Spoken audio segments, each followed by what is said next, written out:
इसी से मुझे एक बात रामकृष्ण परमहंस की याद आती है कि हम्म उन्होंने कहा था कि जो ज़ीरोज़ हैं, hmm family, hmm possessions, hmm identity, all of this yes is yes zeros.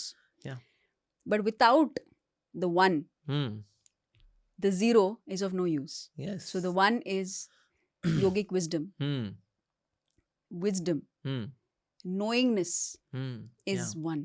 So, या so how much is gnanam hmm or seeking, reading, hmm contemplating yes apart? कितना important है वो along with या balancing your हाँ the maya, yes the yes yes so-called या identity. Like Lord Krishna in fourth chapter का नाम ही है भगवद गीता के अंदर ट्रांसेंडेंटल नॉलेज, दिव्य ज्ञान। या दिव्य ज्ञान। उसमें जो नॉलेज है, डिवाइन नॉलेज है, it is compare to a boat, कि अगर आपको भवसागर को पार करना है तो नैया तो जी दिव्य ज्ञान है। It is like an weapon also, if you want to cut down ignorance you should have the weapon. आपके पास हथियार होना चाहिए दिव्य ज्ञान का। साथ ही ज्ञान को अग्नि से कंपेयर किया गया है। जिस तरह से अग्नि जो है वो लकड़ी को जला देती है, उस तरह से हमारे कर्मों की लकड़ी को जला देती है क्या, ये दिव्य ज्ञान। So it's compare to fire, weapon and boat. तो यानी दिव्य ज्ञान ज़रूरी तो है जी, यस। तो इससे ध्यान लगाना ज़रूरी है। लेकिन हम ध्यान कैसे लगाते हैं? There are 3 stages of even स्वाध्याय। पठनम और से श्रवणम, सेकेंड इज मननम, एंड देन निधिध्यासनम। या that means practical application of that knowledge. लेकिन पहले आएगा श्रवणम, फर्स्ट इज पठनम। पहले जो है थ्योरेटिकल अंडरस्टैंडिंग आएगी, आ गई जी, हाँ नाउ लेट मी मंच into it.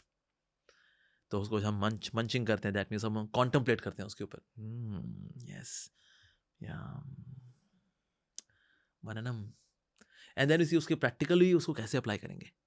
Yeah, that's Nididhyasanam. Then knowledge sinks, and then knowledge becomes realization. Other it's a theoretical knowledge. Theoretical knowledge is in the head. Realized knowledge is in the heart. Yes. So इसलिए knowledge जब यहाँ stuck हो जाती है बेचारी, तो फंस जाती है वो। It should by mananam we digest it and we bring it to the heart. Divya ज्ञान हृदय प्रकाशिता। दिव्य ज्ञान जो है हृदय में प्रकाशित होता है।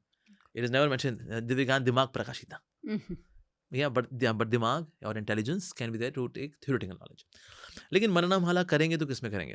जैसे कि अगर ओशन होता है, ओशन में लहरें निकलती हैं, but they again go into the ocean. यानी कि हमारे कॉन्टम्पलेशन की लहरें निकलेंगी, but they should never contradict with rest of the text. कोई कॉन्ट्रडिक्ट नहीं करना चाहिए उसको। तो इसलिए हमारा मननम का आधार भी होना चाहिए शब्द ब्रह्म। What some guruji says, all respect, there are many gurujis, they say they have their own ideas, wonderful, but ultimately हमें किस पे ध्यान लगाने के लिए हमारी फाउंडेशन क्या होनी चाहिए? दैट शब्द ब्रह्म। वहीं से नॉलेज लेंगे, उसी में मनन करेंगे, उसी से रियलाइजेशन लेकर के अल्टीमेटली उसी में आगे बढ़ेंगे। लेकिन आपके ध्यान का जो नॉलेज का जो आधार है वो वहीं से आना चाहिए। अगर वहाँ से नहीं आएगा then it is more of mental speculation, it is not really मननम। एक होता है इंट्रोस्पेक्शन, एक होता है mental speculation. So mental speculation जो है इट कैन डाइवर्ट अस। और दोनों में क्योंकि ज़्यादा अंतर होता नहीं, कहते हैं हम दोनों एक ही लग रहे हैं वैसे तो, mental speculation, so person can get diverted also. तो इसलिए शब्द ब्रह्म का होना बहुत ज़रूरी है। शब्द ब्रह्म के साथ ना कॉन्ट्रडिक्ट नहीं करना चाहिए। अगर मेरी जो अंडरस्टैंडिंग वहाँ कॉन्ट्रडिक्ट कर रही है कि सर मेरा ना थोड़ा प्रोसेसर में डेटा कुछ आगे पीछे हो गया, मेरा कुछ डायोड्स और रजिस्टर्स कुछ आगे पीछे हो रखे हैं, यस, इस तरह से देन वी शुड डू मननम। एंड अल्टीमेटली नॉलेज का पर्पस क्या है? एप्लीकेशन। एप्लीकेशन करके क्या मिलेगा हमें? आनंद। आनंद। लेकिन आनंद कैसे मिलता है?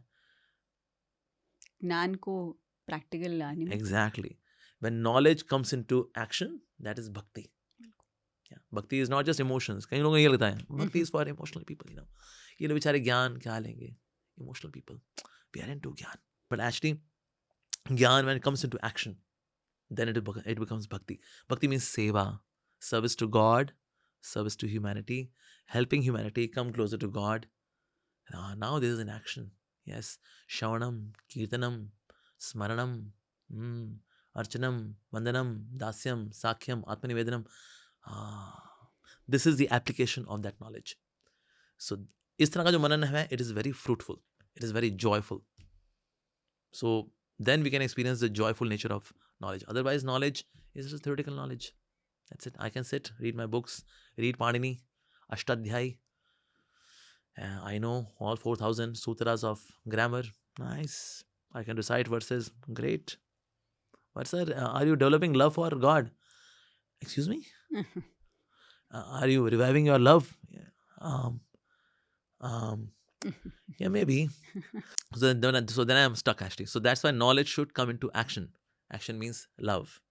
Bhajatam priti purvakam. So bhajan should be priti purvak. Yeah. So priti purvak. Is that priti is happening or not? Well, I got my girlfriend Preeti, but so bhajatam priti purvak. So priti purvak. So is the priti is coming for him or not? After all of this knowledge, if that is not happening, then maybe I'm a Ravan. Ravan is knowledgeable, clear diction, clarity Dhyani of also. Jnani, such clear pronunciation of shlokas and verses and sutras. Wow, even demigods would call him. Well, I don't want to be such kind of scholar. Knowledge should lead to divine love, service to God, Krishna. Yes.